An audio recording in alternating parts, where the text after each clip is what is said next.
I still remember the moment I pushed myself away from the kitchen chair, my heart pounding so hard it felt like it might burst. The plane tickets glowed on my laptop screen, casting a pale blue light across my face in the quiet kitchen. A round trip to San Diego, 2 passengers, me and my 8-year-old son, Liam Harris.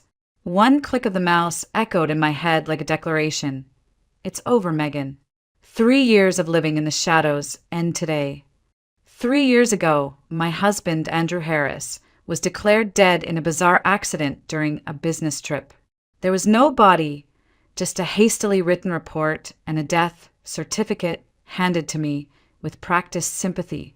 I still remember that day like a scar I can't erase, standing in this very kitchen, holding Liam while a trembling colleague said, "He's gone. I'm so sorry." I collapsed on the floor, feeling the world split open and swallow us whole. From that day on, I lived like a ghost. I had once loved Andrew so much I endured his endless work trips, his late-night calls, and the growing coldness in his voice. I told myself he was just busy, that he would change, but instead he disappeared. Suddenly, permanently, or at least that's what I thought. Since that day, I swore to live for Liam. I sold my wedding ring to pay part of our mortgage, took a full-time job at a local bank, and refused to let myself rest. Every spare minute was spent trying to fill the emptiness I saw in my son's eyes. Liam didn't ask about his dad much, but every time he did, it was like a blade twisting inside me. Today, when I bought those tickets to San Diego, I wasn't just buying a vacation. I was buying a promise to myself. To move forward, to smile again, to teach my son that life isn't only about loss. I closed the laptop, leaned back in my chair, and exhaled. Liam ran in from the living room with a wide grin the moment he heard we were going to the beach. He wrapped his arms around me and whispered, "You're going to be happier there, right, Mom?" I didn't know how to answer. Maybe yes, maybe no. But I knew one thing for sure. This was the beginning of something new for us. There was a time when my life felt like something out of a glossy magazine spread. Andrew Harris wasn't just handsome. He had that kind of effortless charm that made people lean in when he spoke, and that quick wit that made me laugh even on the worst days. I met him when I was 25, a junior loan officer at the bank, still figuring out who I was. He walked in with that confident stride, looking like he owned the room, asking questions about mortgage packages as if he already knew all the answers. By the end of that meeting, I was smitten, and he knew it. We married a year later.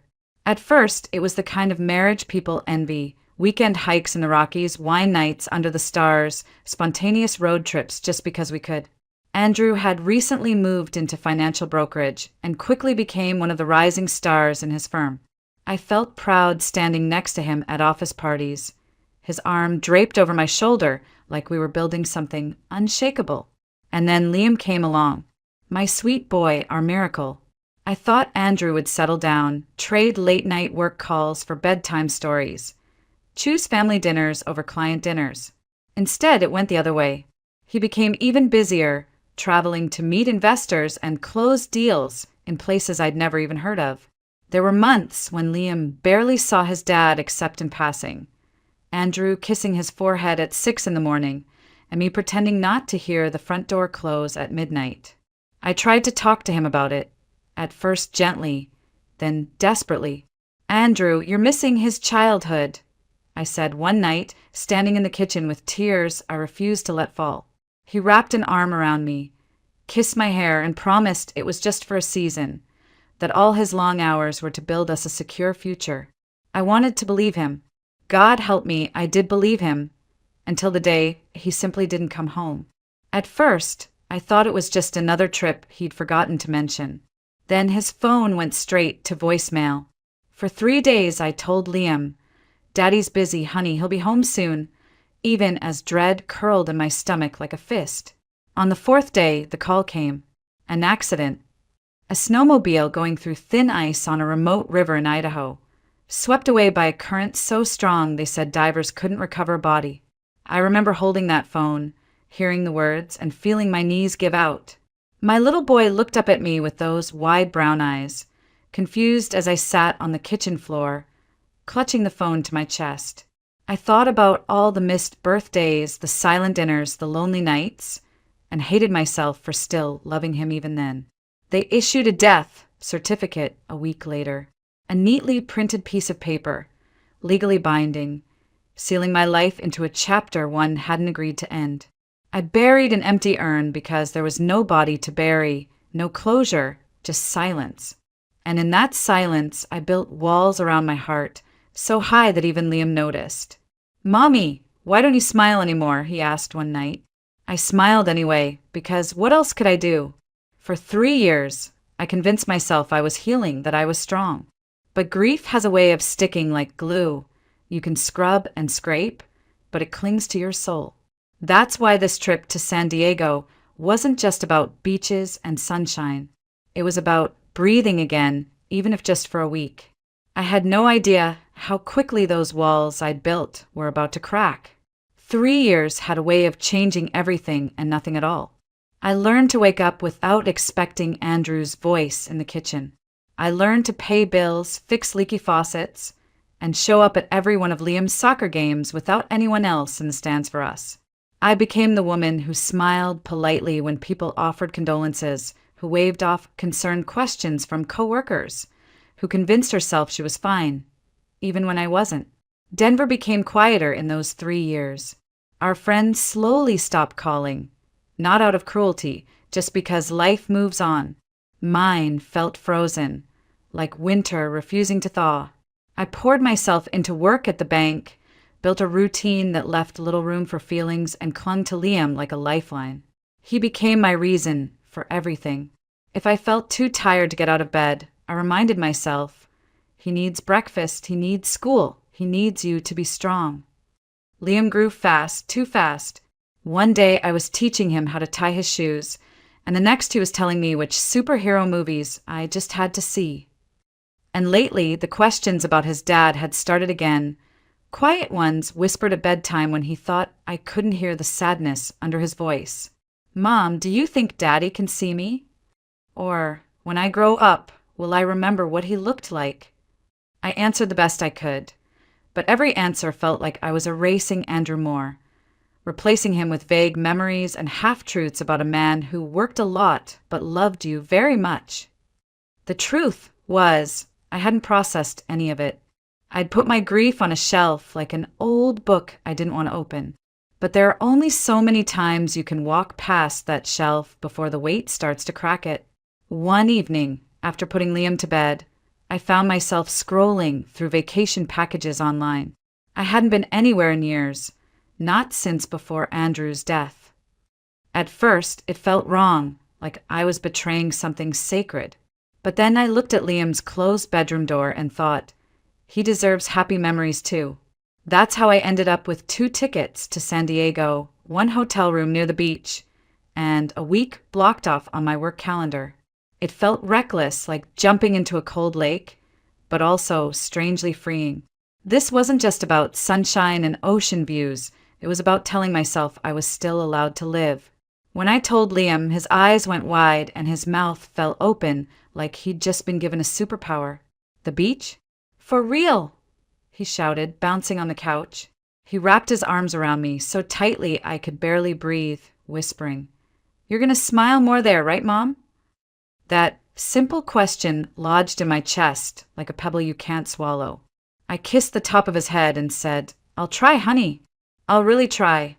That night, I stood by the window, looking out at the city lights of Denver, thinking about how different my life had become. I used to dream about exotic vacations with Andrew, clinking champagne glasses on some European balcony. Now, just booking a simple trip to California felt like climbing Everest.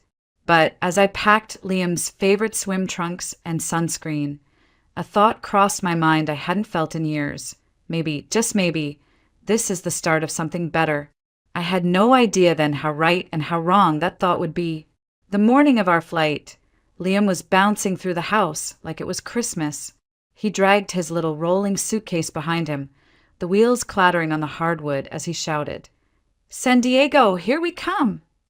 His joy was contagious. For the first time in years, I felt that flutter of excitement I thought I'd buried with Andrew's death certificate. The airport was its usual chaos.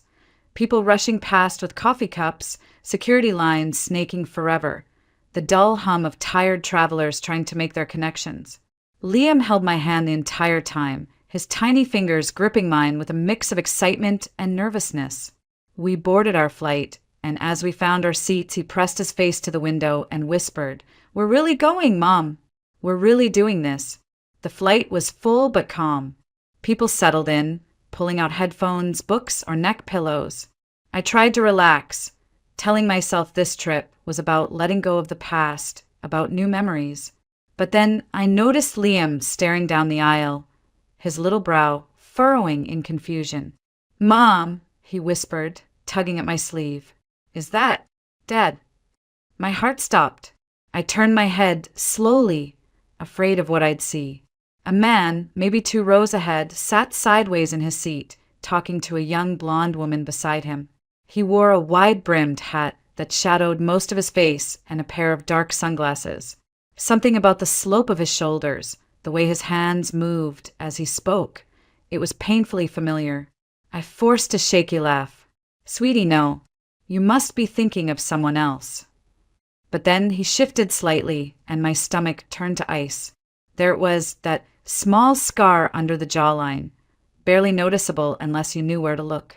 A scar I had kissed 100 times in another life. Liam whispered, "Mom, I'm serious. That's Dad."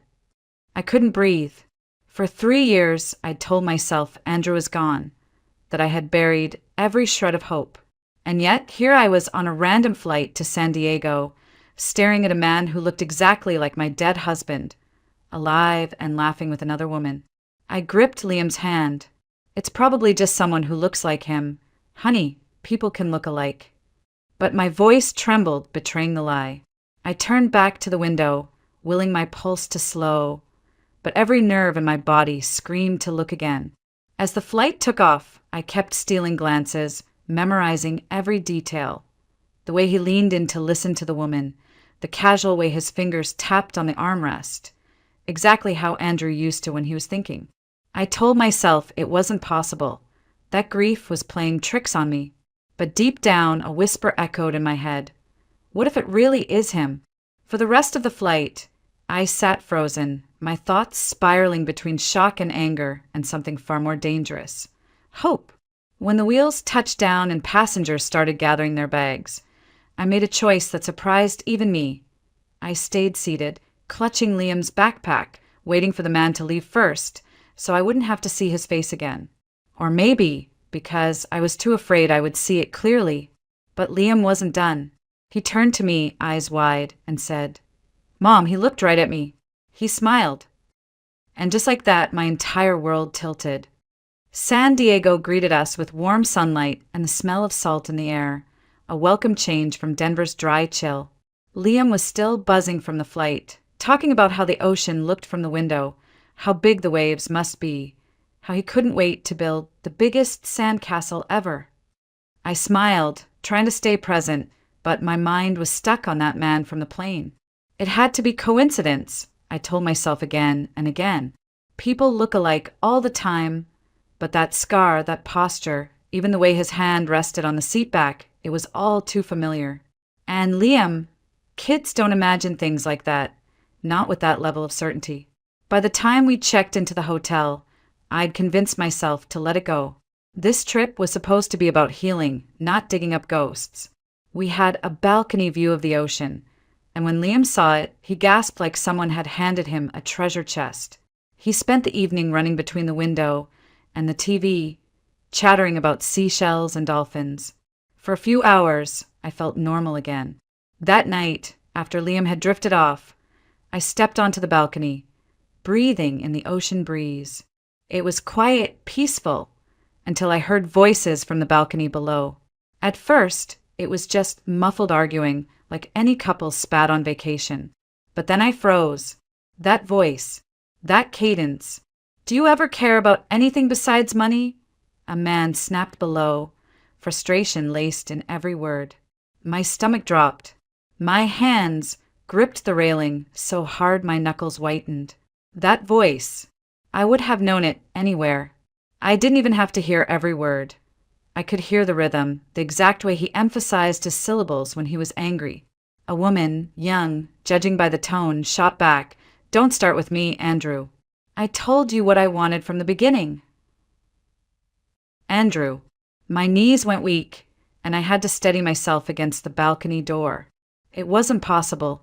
It wasn't supposed to be possible. I crouched slightly, just enough to peer down without being obvious. There he was, same broad shoulders, same familiar way he gestured when he talked, wearing a t-shirt and shorts. The wide-brimmed hat and sunglasses were gone, and there was no mistaking him now. Andrew Harris, my dead husband, was standing a single floor below me, very much alive and arguing with another woman. My first instinct was to storm down there, demand answers, scream all the questions that had been buried for 3 years. But my feet wouldn't move. Instead, I stood there, shaking, listening to snippets of their fight. "You think dragging me to some cheap hotel in San Diego makes up for everything?" she yelled. "It's a 4-star hotel, Chloe," he snapped back. Chloe. So that was her name. I backed away, pressing a hand over my mouth. My heart felt like it might break all over again, not from losing him, but from finding him, alive, smiling at another woman, living a life I wasn't even allowed to know existed. When I finally stepped back inside, Liam stirred in his sleep and mumbled, "Mom." I knelt next to him, brushing hair from his forehead. "Shoo, it's okay, sweetheart. Go back to sleep." He sighed and rolled over, completely unaware that his entire world had just shifted. Mine had too. I sat on the edge of the bed, staring at the floor, one thought running like wildfire through my mind. He's alive. Andrew is alive. And I had no idea what to do with that truth. The next morning, I woke up hoping it had all been some cruel dream. But one look at the balcony below reminded me it hadn't. Andrew Harris, my dead husband, was alive, breathing and staying one floor under me with a woman named Chloe. I moved through the day on autopilot, smiling for Liam as we explored the beach, but my chest felt tight, like every breath was borrowed. I told myself I'd focus on Liam and let the rest go, but when night fell and Liam drifted to sleep, curiosity and anger got the better of me. I slipped on my wide sunglasses, tied my hair back, and walked down to the hotel bar. The place was quiet, lit with soft amber lamps and the hum of a small jazz trio in the corner. And there he was, sitting alone at the bar, a drink in hand, looking tired and older but unmistakably Andrew. He didn't see me. He was too busy staring at the glass like it held all the answers he'd been chasing. My legs moved before I could think. I sat 2 seats away, trying to keep my voice low and casual. "Rough night." He looked up, startled, then gave me a weary half-smile. "You could say that." His voice, God, that voice, rolled over me like a wave. "Want to talk about it?" I asked, forcing my tone to sound like I was just making small talk with a stranger. Andrew shrugged. "Girlfriend drama. You know how it is." I pretended to laugh, even as my stomach churned. Girlfriend drama. This man had faked his death and left his wife and child behind, only to be arguing about hotel quality with someone new. "She doesn't get me," he continued, swirling the amber liquid in his glass. "Thinks I'm some boring old guy trying to play young again. Maybe she's right." He glanced at me then, eyes searching like he was trying to place me. I held my breath and looked down at my drink. "What do you want her to see?" I asked quietly. He chuckled, a bitter sound. "That I'm not just some guy with money. That I've been through hell and back. That I'm trying to do better, but no one ever sees the big picture." He paused, then shook his head. "Forget it. You don't want to hear my sob story." "I'm a good listener," I said softly. Inside, my heart was pounding. Hell and back? He had no idea. He sighed, rubbing his forehead. 3 years ago, I lost everything. Thought I was done for. Had to start over from scratch. Leave people behind I didn't want to leave. But you can't explain that to everyone. Sometimes you just disappear. I gripped my glass, so hard I thought it might break. Disappear? That's what he called abandoning us. Disappearing? I wanted to scream, to tell him who I was, to drag him upstairs to see his son sleeping in blissful ignorance. But I didn't. I just sat there, nodding like a stranger while my world tilted. Andrew finished his drink and stood, giving me a polite nod. Thanks for listening. You're easier to talk to than most people I know. I managed a tight smile. Anytime. And then he walked away, leaving me staring at the bar top, shaking with a mix of fury and something I hated to admit, relief. Relief, because the voice, the face, the man, they were real. He was alive. But now I had to face a terrifying question. What was I going to do about it? The following afternoon should have been perfect. The sun was warm but not blistering. The breeze carried that salty smell that always made me feel like life could start over, and Liam was happily building what he called the strongest sandcastle in California. I sat on a striped towel nearby, watching him dig and shape towers while sipping from a bottle of water. For the first time in days, I almost forgot about Andrew almost. Then I heard a woman shouting. I turned instinctively, scanning the crowded beach until I saw her. Chloe, the young woman from the balcony. She was kneeling beside someone sprawled in the sand. My heart froze. It was him. Andrew was lying on his side, pale and unnaturally still. One arm twisted awkwardly beneath him. Chloe was frantic, shouting his name, shaking his shoulder, but he didn't respond. For one split second, I considered staying where I was. After all, he wasn't my problem anymore. But then I saw Liam watching, wide-eyed, gripping his sand shovel like a lifeline. Mom, is that? I didn't let him finish. Stay here, sweetheart. I called, already running. When I reached Andrew, his breathing was shallow, his pulse faint but present. Years ago, I'd taken a CPR course for work. Muscle memory kicked in. I rolled him carefully onto his back, tilting his head to clear his airway. He's breathing, I said, more to myself than to Chloe, who was still sobbing. Probably heat stroke or dehydration. I shaded his face with my towel and barked, "Go! Get someone from the hotel or call 911." Chloe nodded and sprinted off. It was surreal, kneeling there on the sand, holding the wrist of the man who had faked his death and shattered my life. Part of me wanted to let go, to stand up and walk away. But I didn't, because even after everything, there was still this reflex inside me to save him. Andrew stirred, eyelids fluttering. He groaned, his voice low and disoriented. "Megan." I froze. He had recognized me. "Yes," I said quietly. "It's me."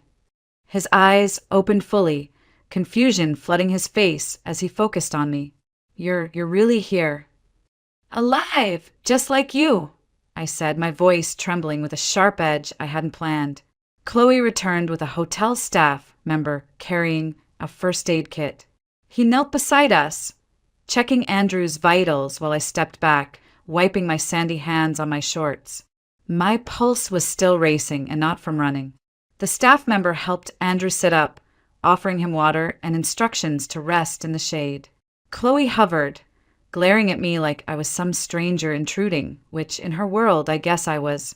Andrew's gaze stayed locked on me. "Megan, please, we need to talk." I stood, brushing sand from my legs, my expression neutral. "Not here.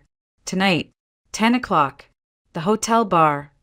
He nodded, still looking shaken, not just from the collapse, but from seeing me, very much alive and standing right in front of him after 3 years of believing he'd erase me from his life.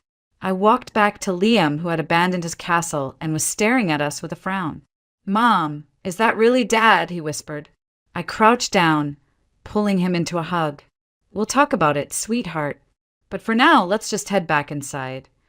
As we walked toward the hotel, my mind reeled. Tonight, I would finally hear the truth. And I wasn't sure which terrified me more, that he had a good reason for what he did, or that he didn't. The hotel bar was quieter than the night before. Just a handful of guests scattered around sipping cocktails and scrolling through their phones. I arrived early, needing a moment to settle my nerves. My hands wouldn't stop shaking, so I wrapped them around a glass of water and tried to breathe. At exactly 10 o'clock, Andrew walked in. No hat, no sunglasses, no way to hide. He looked older, lines etched around his mouth and eyes, a hint of gray in his hair, but still undeniably Andrew Harris. My husband. My dead husband. He approached cautiously, like I might bolt or slap him across the face. Honestly, I hadn't ruled out either. "Megan," he said softly, almost like a prayer. I didn't answer right away. I just stared at him, waiting. Finally, I said, "You have 2 minutes to tell me why I buried an empty urn and spent 3 years raising your son alone." He winced, rubbing his hands together like a man trying to wash off something that wouldn't come off. "I didn't mean for it to be like that," he said. "I had to disappear, Megan. I had no choice." "You had no choice but to fake your death? To let me tell a 5-year-old boy that his father was gone forever?" My voice cracked despite my best efforts to keep it steady. "Make me understand that, Andrew. Make me understand why I've been grieving someone who was alive this whole time." He swallowed hard, eyes flicking away. "I was in trouble. Bad trouble. You know about that startup investment I was working on? It wasn't just a business deal, Megan. I borrowed money from the wrong people. People who don't forgive mistakes. When the deal went south, they threatened me and you." I stared, unsure if I wanted to laugh or cry. "So instead of coming to me, you staged an accident and disappeared? You let me think you were dead because it was easier than telling me the truth." "It wasn't easier," he said quickly. "It was the hardest thing I've ever done. I thought if I stayed, you and Liam would be in danger. So I left. I cut ties, changed my name, paid back every cent I owed. I've spent the last 3 years trying to build a life where no one could hurt me or you again." My eyes burned, tears threatening to spill, but I refused to let them. "And Chloe? Is she part of this safe new life too?" He flinched, then nodded reluctantly. "I met her after. She doesn't know anything about my past." I sat back, crossing my arms. "You let me grieve you for 3 years, Andrew. You let Liam grow up thinking his dad was gone forever, and you were sipping cocktails by the ocean with someone else. Do you even understand what that did to us?" He looked down, shame radiating off him like heat. "I know I don't deserve forgiveness. I had to see you. I had to see Liam. I had to know if there was even a chance to make things right." The tears came then, but not for him, for me. For the years I spent clawing my way out of grief while he hid behind a new name and a new girlfriend. "You don't get to decide when to come back," I said quietly. "You don't get to walk in here and act like we can just pick up where we left off." Andrew reached out, but I pulled back. "Megan, please. Let me be a father again. Let me explain to Liam. I'm begging you." I stood, pushing my chair back slowly. "Tomorrow, 11 a.m. at the Hotel Cafe. You can see him, but after that, we'll see where this goes." And then I walked out, my legs trembling, but my spine straight. I finally had the truth, but it didn't feel like closure. It felt like the start of another storm I wasn't sure I could weather. The next morning, I woke up before the alarm, staring at the ceiling, wondering if I'd made a mistake agreeing to this. Letting Andrew see Liam felt like opening a door I had welded shut 3 years ago. What if it hurt Liam more than it helped? What if it reopened wounds we had finally learned to live with? Liam, however, woke up thrilled. He thought we were just going to breakfast. "Do they have pancakes, Mom? Please say they have pancakes," he said, tugging on his sneakers. I forced a smile. "They have pancakes, sweetheart. Don't worry." By the time we reached the Hotel Cafe, Andrew was already there, sitting at a corner table, nervously tapping his fingers. When Liam saw him, he froze. His face scrunched up like he was trying to solve a puzzle too big for him. "Mom," he whispered, "that's him. That's really him, isn't it?" I nodded slowly. "Yes, honey, that's your dad."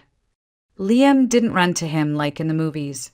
He walked carefully, eyes locked on Andrew, and stood across the table, staring. Andrew's eyes glistened as he knelt to meet him. "Hi, buddy," he said softly, his voice breaking. "It's me. It's Dad." Liam's lip trembled. "But you were gone. Mom said you." He stopped, choking on the words. Andrew's face crumpled. I know, and I'm so sorry. I made a big mistake. I thought I was protecting you and your mom, but I hurt you instead." For a moment, neither of them moved. Then, slowly, Liam stepped forward and wrapped his small arms around Andrew's neck. Andrew held him like he might never let go, his shoulders shaking. I looked away, blinking hard because whatever my feelings for Andrew were, Liam had just gotten a piece of his heart back. They sat down and Andrew ordered pancakes and orange juice for Liam, coffee for himself. The conversation was awkward at first. Liam asked about where Andrew had been, what he'd been doing, and Andrew gave vague but honest answers about traveling for work and fixing some big problems. I let him handle it, resisting the urge to correct or add details. At one point, Liam leaned in and whispered, "Did you miss me?" Andrew swallowed hard. More than anything in this world. That was all it took.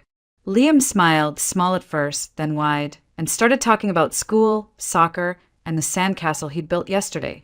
Andrew listened like every word was gold, nodding, laughing at the right moments, his eyes drinking in every expression on our son's face. When breakfast ended, Liam tugged on Andrew's hand. "Can you come to the beach with us today? Please." Andrew looked at me, silently asking permission. I hesitated, but finally nodded. For a little while. The three of us walked down to the water, and for an hour it almost felt normal. Andrew and Liam built sandcastles together, just like I had dreamed they would years ago, laughing when the tide took one of the towers. I watched them, my heart torn in two directions, grateful that Liam had this moment, but painfully aware of all the moments we had lost. When it was time to leave, Liam hugged Andrew again and said, "Can we see you tomorrow too?" Andrew glanced at me. "We'll see, buddy. One step at a time." On the way back to the hotel, Liam's voice was bright, excited. "Mom, maybe he can come home with us. Maybe we can be like before." I didn't answer right away, because I didn't know the answer. The door I had welded shut was wide open now, and what came through it might change everything for better or worse. That evening, after Liam fell asleep, I sat on the balcony staring out at the ocean. Waves rolled in steady and calm, so unlike the storm inside my chest. Seeing Andrew with Liam had been healing in a way I hadn't expected, but it also brought back a raw ache I'd worked so hard to bury. Andrew knocked on the balcony door softly. I let him step out, his eyes cautious, as if unsure how close he was allowed to stand. "He's amazing," Andrew said quietly. "You did such a good job with him, Megan." I crossed my arms. I didn't have a choice. You were gone. He nodded, guilt etched deep on his face. "I know, and I'm sorry. I can't take back what I did, but I want to be in his life now. Even if you never forgive me, please don't shut me out from him." I studied him, searching for any sign of the man I used to love, the man I married, not the one who ran away and let us grieve him for 3 years.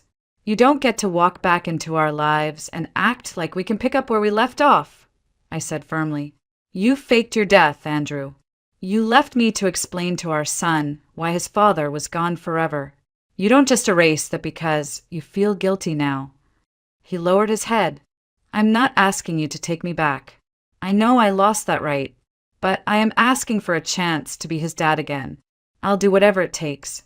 I'll move slowly. I'll respect your boundaries. Just please, Megan, don't keep me out of his life. For a long moment, all I could hear was the sound of the waves. Part of me wanted to tell him to disappear again and never come back.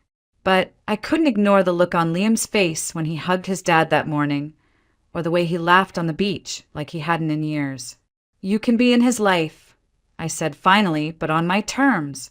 You'll call before you visit, no surprise drop-ins, no disappearing again. And if you ever lie to him again, about anything, we're done. Permanently. Relief washed over Andrew's face. Thank you. I promise, Megan, I won't screw this up again. I turned back to the ocean, my voice steady now. Good, because I'm not the same woman you left behind. I built a life without you, and I'm proud of it. I don't need you, Andrew. Liam doesn't need you to be perfect. He just needs you to be honest. Andrew nodded, blinking quickly. You're stronger than I remember. I had to be, I said softly. You made sure of that. He left quietly after that, and I stayed on the balcony, letting the salty breeze dry the tears I didn't even realize had fallen. This wasn't the fairy tale reunion Liam might have hoped for, but it was honest. And honesty was something I could build on, even if it was just me and Liam moving forward, with Andrew playing a small, carefully monitored role in our lives. When I finally went to bed, Liam stirred and murmured in his sleep, Mom, we're happy, right? I brushed the hair from his forehead and whispered, Yes, sweetheart. We're happy and we're going to be okay. For the first time in 3 years, I believed it.